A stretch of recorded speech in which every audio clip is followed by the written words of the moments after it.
A conversa é daquelas que mexem com a gente, porque toda mulher aqui já amou, já se frustrou e já se perguntou por que é tão difícil dar certo. E para a gente sair do raso e ir para um lugar mais verdadeiro, eu trouxe uma mulher que entende de gente, principalmente de relacionamento. A nossa convidada é a doutora Mariana Virgínio, psicóloga clínica e atua com adultos e casais. Então, a conversa de hoje é sobre relacionamentos reais versus amor idealizado. Doutora Mariana, seja bem-vinda ao nosso Entre Nós com Rosiane Duarte. Eu acredito que a gente vai aprender muito aqui com você. Bastante. Desconstruir, né? Fique à vontade.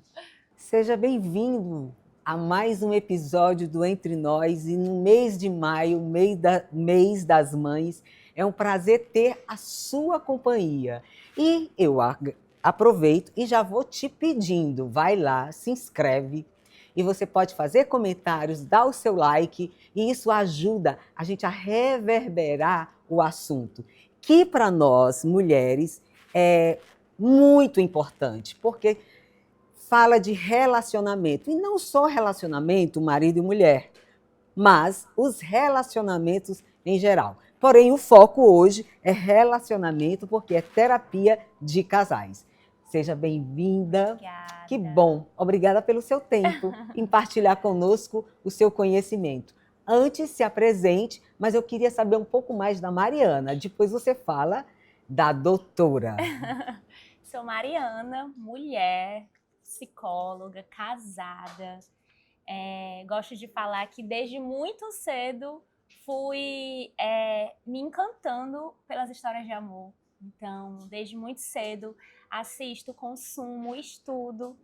E hoje sou psicóloga clínica há 10 anos, tenho 2 clínicas, tenho especializações, cursos, formações. Eu vi que você é comportamental, mas tem umas outras Exato. especializações. Na área Explica, também. porque as pessoas não entendem a linha de trabalho, o que é comportamental e as demais. Na psicologia, a gente tem várias linhas teóricas que embasam a nossa atuação. A minha análise do comportamento, então, tenho especialização em análise do comportamento, tenho especialização em psicoterapia analítico-funcional, que é mais voltado para criar relações de intimidade, conexão, relacionamentos interpessoais. Tenho formação em terapia de casal, formação em terapia de aceitação e compromisso. Que lindo. Adoro estudar. Doutora, então... tu é muito nova. Tem problema de falar a idade? Tem não. 33 anos daqui a 10 dias. E quanto tempo de formada? 10 anos. Parabéns, que coisa linda, que lindo. Agora vamos falar um pouco da sua experiência no consultório. As pessoas falam muito que terapia é caro.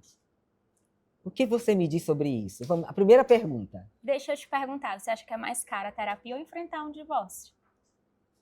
O que você acha? É mais caro uma terapia ou enfrentar um divórcio? Isso financeiramente, sem falar do prejuízo emocional. Então já está respondido, tá? Então faz uma forcinha aí, se você está precisando, e já pensa sobre essa possibilidade. Agora você falou sobre amor. O que une as pessoas é o amor, mas o que divide as pessoas nos relacionamentos? Eu sinto que as pessoas acreditam muito que amor é algo que você é predestinado, né? As metades da laranja, a alma gêmea, então eu nasço predestinada a alguém. Nessa ideia, nessa falácia de predestinação, parece até que eu vou encontrar alguém que é perfeito, vai ter um encaixe, então eu não preciso de esforço, eu não preciso de intenção, eu não preciso de ação. E para mim, amor é ação, para mim, amor é construção, para mim, amor é reconstrução, é constância, né? Não só um sentimento, mas esse sentimento que é mantido por essas ações, entende? Entendo. Eu gosto muito de terapia e eu estava observando que as pesquisas dizem que 75% dos casais eles têm uma boa experiência após a terapia de casal. O que a terapia de casal faz? Porque muitas mulheres têm medo de fazer terapia porque a psicóloga pode dizer para ela separar. Sim. O psicólogo tem esse poder? Não. Não. Então, desmistifica isso. Não, inclusive eu brinco com os meus colegas que seria mais fácil se a gente pudesse dizer faz isso. Mas nosso trabalho é levar as pessoas a tomarem decisões, a desenvolverem habilidades, a se aperfeiçoarem. Então a terapia é muito mais um contexto que oportuniza o desenvolvimento de habilidades de comunicação, de tolerância ao mal-estar, de clareza, de resolução de problemas. Então eu, enquanto terapeuta, estou lá promovendo exercícios, promovendo interações, dando modelo, ampliando perspectiva de como a gente pode se relacionar de uma forma mais eficaz, mesmo que seja dolorido, entendeu? Entendo. Na terapia de casal, você falou de exercício. Muita gente fica pensando assim, deve ser muito chato para sentar no sofá, ficar ouvindo e monótono. Como é que é isso? Há uma dinâmica? É muito curioso, Rose, porque eu tenho percebido recentemente cada vez mais que ao sentar no sofá, geralmente tem um virado para uma ponta, está um virado para uma ponta e o outro para outra. A depender do desenrolar da sessão, porque às vezes são conteúdos e temas mais sensíveis. Eles permanecem assim. Certo. Às vezes não, eles vão se aproximando, viram e já estão olhando, e eu faço questão de pontuar. Você percebeu que vocês iniciaram assim e estão assim agora? Né? Lá no meu consultório tem uma varanda. Também, às vezes, brinco. Eu tô vendo a hora de vocês lá para aquela varanda, de tanto que vocês estão se distanciando. Então, chega de diversas formas. Chega casal que, a gente vai ser rápido aqui, nossos problemas são tranquilos e a gente percebe que o divórcio vai ser a saída. E tem casais que chegam inflamados, que eu, enquanto psicóloga, tenho aquele pensamento de aqui vai ser difícil. E eles saem super bem. Como os homens encaram a terapia? Porque eu percebo que as mulheres elas são mais dispostas a entrar, né, a olhar para dentro. E os homens? Mais resistentes. Culturalmente falando, nós mulheres somos mais socializadas a falar sobre as nossas emoções. A gente escuta as emoções das outras mulheres, a gente fala das nossas emoções para as outras mulheres, homem não. E como você faz eles falarem? E esse é um dado muito interessante, que eu sinto que quando eles desarmam, geralmente o progresso é mais rápido com homens, pelo menos na minha experiência clínica. Talvez porque aquilo é tão novo que desvenda e fica, poxa, eu nunca tinha visto isso. Que coisa interessante, né? É um dado da minha experiência esse, né? E eu compartilho com outros psicólogos também. O ambiente, ele é facilitador, né? Você me falou que lá tem uma varanda, então eu aproveito aqui para falar sobre esse ambiente. Um ambiente que faz a diferença, um ambiente que você se sente bem, que você é acolhido, você sente uma atmosfera, é a casa local. Se você não conhece, vem logo, porque aqui é lindo, é uma mostra fixa de decoração e tem tudo que você precisar para a sua casa. Então, faz essa atmosfera na tua casa, vem aqui na casa local e você proporciona isso na sua casa. Mas falando de atmosfera, a atmosfera de ambiente, você já presenciou agressões verbais? Já, mas é um combinado que eu deixo bem claro, de que aumentar tom de voz, xingamentos, não são permitidos, então são condições que a gente leva ao encerramento da terapia. Já chegou a encerrar? Não, porque o próprio casal, depois dessa sessão, eles não conseguiram voltar mesmo, né? Mas foi bem desafiador para mim, enquanto mulher e psicóloga, né? Entendo. Além disso, há muita desistência? Muita. E esse é um dado que poucas pessoas talvez saibam, que não são da psicologia, mas a terapia de casal, diferente da individual, o prognóstico tende a ser mais difícil, porque as pessoas chegam à terapia de casal como a última alternativa. Chegam como... Não é preventivo, é como se fosse um medicamento que já está numa fase complicada. E aquele medicamento que vai ser milagroso. E aí, geralmente, é mais difícil. Ou os casais, depois de alguns meses, não sustentam o desconforto de estar ali enfrentando e eles naturalmente saem. Ou a gente chega a alguma conclusão, seja porque realinhamos a relação, seja porque o divórcio foi a solução, ou eles realmente fogem ali porque um dos dois já não quer mais, entendeu? Então, isso é uma coisa que eu sinto muito, porque eu vejo que se a terapia de casal fosse utilizada muito mais como uma ferramenta do que como meu último respiro, meu último suspiro, seria bem mais eficiente e produtivo mesmo. Idade, faixa etária. Isso eu sou curiosa com relação a isso. De casais, qual a faixa etária mais que se apresenta mais no teu consultório? Eu percebi que após a pandemia houve uma busca maior por terapia, em geral, casal também, e por casais mais novos. Então, já atendi casais que estavam com meses de namoro. E eles, olha, a gente vai dar um passo e a gente quer organizar algumas coisas antes de dar esse passo.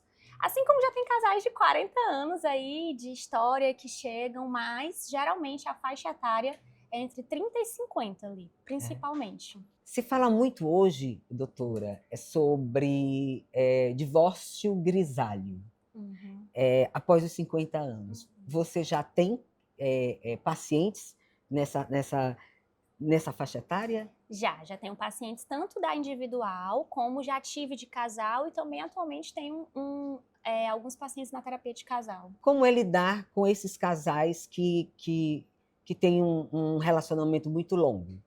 Eu sinto que a maior resistência tende a ser pela crença de que aquilo não vai ser funcional, aquele espaço, né? Bom, se você recebe casal com 50 anos de idade, ele é da geração X, né? Então, é uma geração cheia de preconceito, que acha que quem precisa de psicólogo é louco, Resistente. Né? É resistente. Então, como é que você trabalha esse quebra-gelo? O meu maior propósito em todas as sessões, mas principalmente nas primeiras, é que a pessoa se sinta vista. Tem uma expressão que eu gosto de falar que é: quero que você se sinta testemunhada, eu quero que você exista aqui e você perceba que as suas dores, elas são importantes para mim. E aí, quando eu percebo que essa pessoa vai ficando à vontade, vai ficando se sentindo vista, e que eu vejo coisas que ela nunca falou nem em voz alta, e que eu notei aquilo e compartilhei com gentileza, geralmente elas desarmam, né?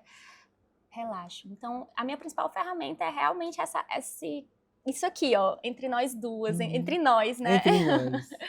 Que mostra que eu realmente me importo, porque de fato, assim, não tem como você manter a minha profissão se você não se importar com o ser humano.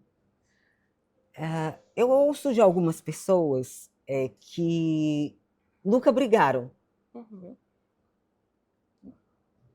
E às vezes não sei se é porque eu sou falante, gente. E por ser falante, na minha casa, eu exponho o que eu sinto. Mas nem sempre foi fácil falar. E eu aprendi a falar em casa o que eu sinto fazendo terapia. Você recebe casais assim que está tudo bem, que eles não querem mexer em nada, mas um dos dois se sente incomodado? Demais. Sabe qual é a expressão que mais me assusta? A gente nem briga. Eu paro e penso, ixi, tem alguma coisa aí. Como um bom cearense, vixe, Maria, tem alguma coisa aí acontecendo que a gente precisa identificar. Se eu e os meus irmãos, que fomos criados pelo mesmo pai, pela mesma mãe, somos muito diferentes, quem dirá pessoas que se encontraram na vida adulta? É inevitável, conflito divergência de opinião, é um fato. Como eu gerencio o conflito é que envolve habilidades. Então, se a gente não conflita, a gente não tem opiniões divergentes, impossível. Talvez a gente evite. Para fugir de um embate, ou para manter a estrutura.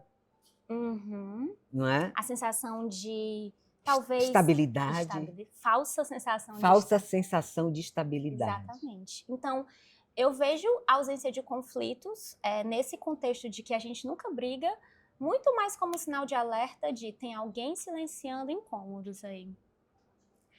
Gente, eu sou assistente social e eu aprendi a problematizar, porque é problematizando, vendo o que é que está truncando, sabe?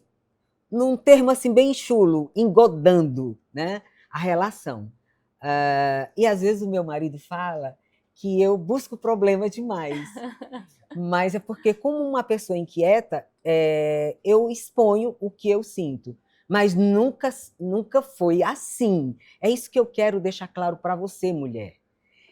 Ter um mediador que possa nos ouvir e nos dar, ele nos dá voz, ele não nos dá validação dessa voz.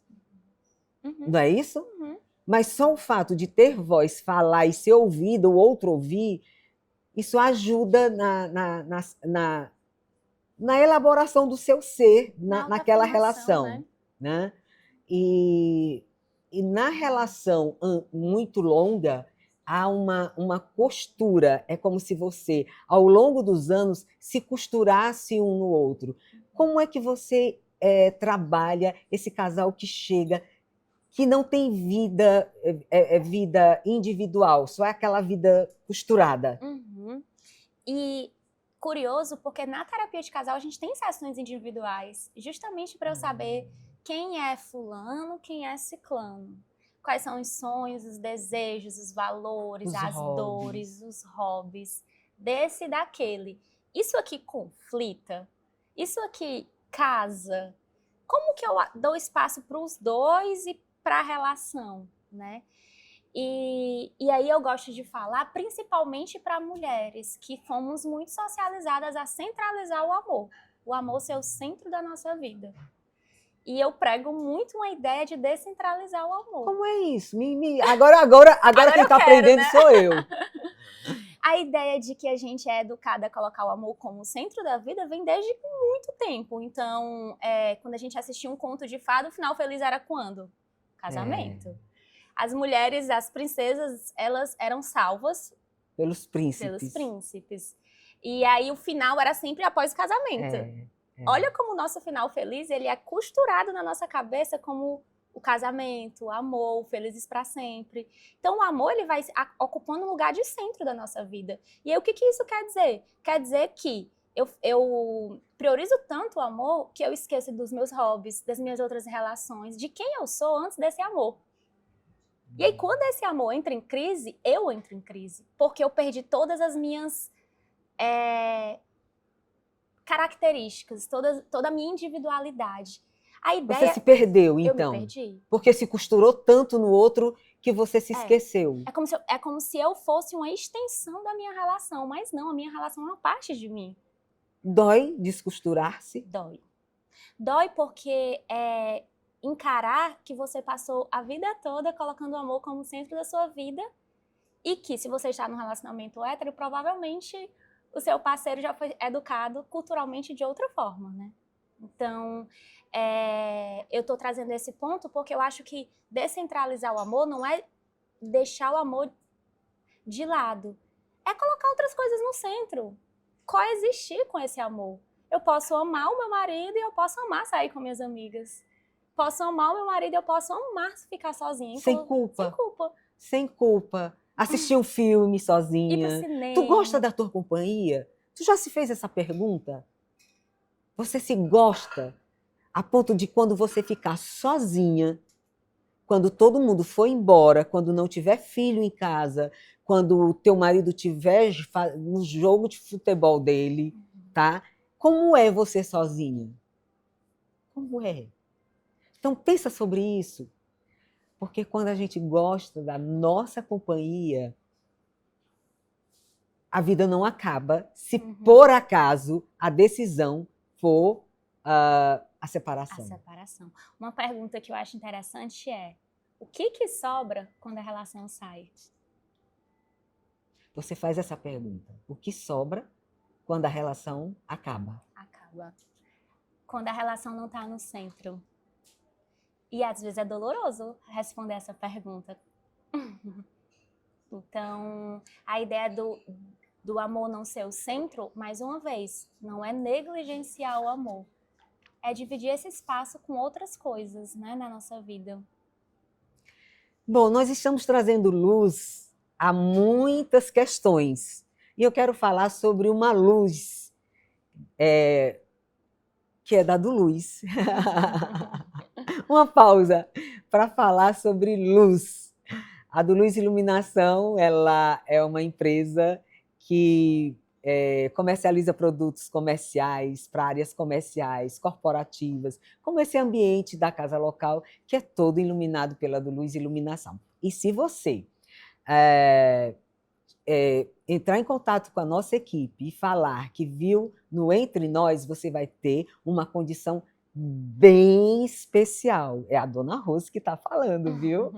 Então, iluminação não é sobre deixar claro o ambiente. Tem todo uma leitura, uma técnica para deixar o ambiente agradável, para deixar o ambiente saudável. Porque luz, ela pode trazer saúde, como também pode trazer desconforto, dor de cabeça, cansaço, irritação. Então, pense bem, quando você for iluminar a sua casa, você está na primeira casa, ou na segunda, ou na terceira, pense na luz como saúde e segurança, porque você pode perder a sua casa, que você investiu milhões, por conta de uma má iluminação, de um curto-circuito, enfim.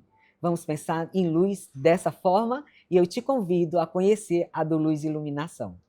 Está na Avenida Desembargador Gonzaga, 1820, na Cidade dos Funcionários. E agora, na Aldeota, já temos novidades para você. Tá? Então, trazendo luz a essas questões. Como você percebe, os relacionamentos hoje, eles são mais... a gente fala do amor fluido. Né? Essa geração é a geração do amor fluido, um amor que escorre, um amor que é fácil se desvincular? Talvez a ideia que a gente está construindo mais atualmente sobre amor é muito mais um amor que eu percebo que existe mais individualidade. E aí, talvez nessa ótica de funcionamento, alguns casais criam a ideia de que amor não vai dar trabalho. Que se der trabalho é sinalizador de que não é para ser, não é amor. Isso me preocupa, porque amor dá trabalho. Amor dá trabalho. Fala sobre isso, porque assim, casar e esquece, casar e é como se, pronto, casei, está tudo certo e agora eu não preciso fazer mais nada. Não. Fala dessa construção, desse dar trabalho. Esse dar trabalho que eu falo é o amor que ele é intencional, que eu sei o que o outro precisa para se sentir amado, e eu também sei o que eu faço que o outro se sente machucado. Uhum. E vice-versa. A ideia é que o outro saiba também sobre mim. Sabendo que isso te machuca e eu continuo fazendo, como que esse amor vai ser mantido? Porque amor é consequência. Amor é produto. Amor é ação. Amor é ação. Amor é tudo isso. É ação, é consequência, é produto. Produto de duas pessoas que produzem ali intencionalmente. Amor é sentimento. Amor não ocupa lugar nem tempo no espaço, porque ele não existe, né, concretamente, mas ele se manifesta. E ele se manifesta de diversas formas. Então, quando eu digo que amor dá trabalho, é porque você vai precisar reparar, é porque você vai precisar realinhar.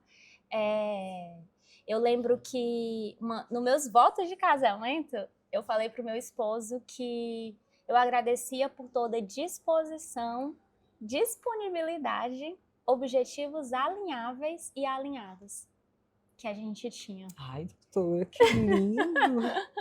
Agora quem está emocionada sou eu. Por quê? Porque eu venho investindo, eu e ele. Uhum. Eu e ele. Porque só um não sustenta. Não sustenta. Não pode ser unilateral. Não pode ser unilateral. Tem que ser recíproco. Não dá para só doar e não receber. Não dá, né? Então, amor dá trabalho. E você está disposto a isso? Mas vamos falar do amor que se reconstrói. Dá para reconstruir? Você já pegou casais com separação? Porque existe traições, né? Que Sim, são os eventos. Né? São as sim. fases e pode haver Tipos, traição né? emocional, Sim. que eu até gostaria que você falasse sobre isso, Sim. a traição física e a traição financeira. Existem outros tipos de traição. Fala um pouquinho sobre isso. Existem a traição, apesar de a definição, a denotação envolver uma quebra de confiança, isso É quebra de confiança. Traição é quebra de confiança. Quebra de confiança, quebra de acordo, quebra de combinados, né?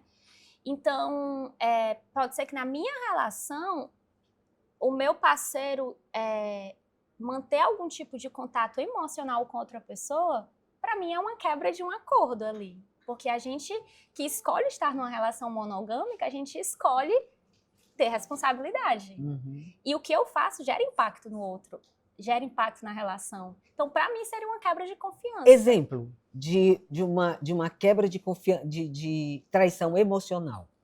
Alguém que se relaciona com outra pessoa de intimidades, piadinhas internas, de lembrei de você, daquela troca mais subjetiva, mais emocional, aquele papinho de paquera, sabe?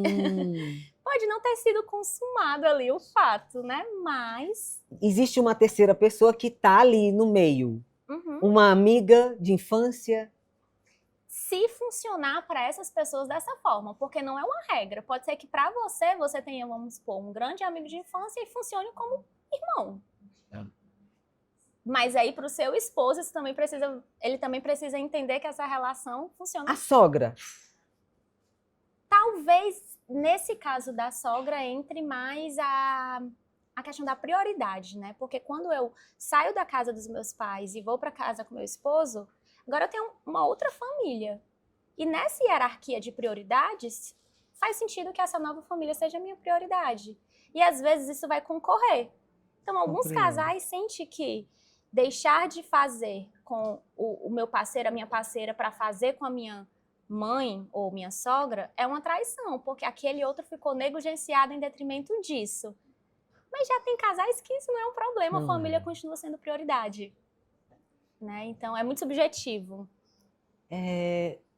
Eu sei que tem a ética, né, do trabalho, mas você poderia dizer algum caso que você achou que era quase impossível e que conseguiu reatar? Já atendi um caso faz muitos anos, antes da pandemia, que eles chegaram bem desgastados, né? Houve muitos episódios assim de desrespeito, negligência, e o meu primeiro pensamento foi: vai ser difícil aqui. Pensei privadamente, não compartilhei porque eu sou humana e eu também tenho meus pensamentos, né? Mas foi o casal que a gente conseguiu não só reatar a relação, como construir uma relação onde eles saíram tão bem que eles se tornaram versões deles que eles nunca tinham se permitido ser. Sério? E até hoje, quando eu tenho contato com eles, assim, esporadicamente, uma vez ao ano, talvez, eles, né, enfim, engravidaram, permanecem juntos. E durante o processo, a gente percebeu que os dois tinham armaduras que desconectavam eles. Né? E aí a gente foi tentando tirar essa armadura, e esse que escolher tirar a armadura tem que correr o risco de ser atacado, né? Eu sustento esse desconforto porque eu acredito que eu vou me aproximar mais do meu casamento se eu fizer isso. Isso é um ato de coragem, né? Se despir. Se despir. Acreditando que o outro também vai se despir e que a gente vai se cuidar. Porque às vezes acontece de eu me despir e o outro não fazer isso, né? Então, esse sim, quando eu lembro. E um outro casal também foi, acho que logo depois da pandemia, 2022, que juntos chegamos à conclusão de que o divórcio era o melhor para eles. E foi um divórcio super ameno, apesar de doloroso. Porque não tem divórcio Não que não doa. Mas é um caso de sucesso, assim, também, quando eu penso no sucesso de que todo mundo saiu dali Inteiro. inteiro. E não foi unilateral, né? Houve ali uma reciprocidade. Então, nem sempre o sucesso é permanecer Quebrado, junto. mas inteiro. Exato. É um paradoxo, né? Exato. Quebrado, mas inteiro. Mas amor é paradoxo, né? Porque a gente só sofre pelo que a gente ama. Então, quando eu escolho amar, eu escolho automaticamente conviver com o preço do luto. O preço do amor é o luto, né? Eu posso perder aquela pessoa a qualquer momento e eu vou sofrer. Mas eu só sofro porque eu amo. Se eu não sofrer é porque eu não amei, então eu não escolho amar. Amar é um paradoxo. Viver é um paradoxo, amar é um paradoxo. E eu costumo dizer, eu me entrego, eu sou intensa em tudo que eu faço. Porque eu aprendi que, pensa você aí. Pensa você aí. Você sai, tá chovendo. Você tá toda vestida, mas você sai na chuva. Quem sai na chuva não é para se molhar? Então, como é que eu não me entrego a esse banho de chuva? Você já, não sei se tu é dessa época, que quando chovia você ia tomar banho nas bicas, né? Mas aqui no Ceará é maravilhoso. Eu falo no Ceará porque a nossa audiência tá bombando lá fora, viu? Legal. Então, é maravilhoso quando você se entrega a esse banho. Então, fala, nós já estamos já no finalzinho. É tão bom que a gente nem percebe que passou. Rápido, né? É rápido. Fala um pouquinho para essa mulher, para esse casal que está enfrentando alguma dificuldade, como ela pode buscar se reconectar e o próprio caminho, esse descosturar e recosturar. Né? A primeira orientação, conselho que eu te dou é: vamos enfrentar essa dor. Não tem como a gente resolver um problema se a gente não olha para ele, né? Então, o primeiro conselho que eu dou é: vamos enfrentar essa dor, vamos observar o que essa dor nos comunica sobre você, sobre a relação, sobre o que te é negociável, o que não te é negociável. Eu te convido muito a estar disposto e olhando para aquela câmera. Estar disposto e disponível a construir essa relação, a reparar essa relação. Não existe amor que não dê trabalho, não existe amor que não envolva algum desconforto. E, acima de tudo, uma perguntinha que eu deixo para os meus casais: quando você age assim, quando você não age assim, isso te aproxima de que tipo de relacionamento? É esse o relacionamento que você desejou para você? É esse o relacionamento que você desejaria para a pessoa que você mais ama do mundo como um filho? Ou não? Você se desejaria para o seu filho como esposa, como esposo? Ou não? Então, eu acho que essa consciência, ela oportuniza que a gente se engaje em mudanças, né? Porque uma relação que faz sentido, ela vai envolver desconforto, mas ela vai envolver, acima de tudo, disposição. É isso, e eu agora quero aproveitar para agradecer ao meu look. Hoje é Lelis Blanc, do Rio Mar, aqui em Fortaleza. É um look elegante que me deixa confortável e que ele só, por si só, já eu não preciso falar muito, né? Então, as mulheres que gostam de se vestir bem, gostam de autoridade, de elegância, de conforto, passa lá na loja da Lelis Blanc, Rio Mar, tá certo? Então, muito obrigada pela sua companhia. Eu espero que... um tempinho. Já ia esquecendo. Esse é o livro que eu escrevi, é autobiográfico, é Do Barro à Luz, conta a minha trajetória, fala muito de amor. Fala muito de amor.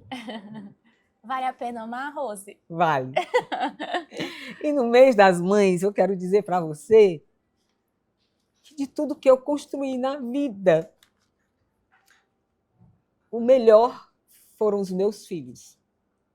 Eu costumo dizer que os meus filhos, eles foram feitos de amor. Tem até uma música, eu acho que é Raça Negra que fala. Não é Raça Negra, não. Cidade Negra, que fala: filhos feitos de amor. Eu não sei cantar essa música, mas eu só lembro desse refrão. Então, que você curta ser mãe, que você se joga na chuva. A vida é assim mesmo. Teu filho pode reconhecer o que você faz, ele pode te amar pelo que você faz, e ele pode não. Mas aí eu lembro que o amor de mãe é o amor que mais se aproxima do de Jesus. Ele é um amor sacrificial.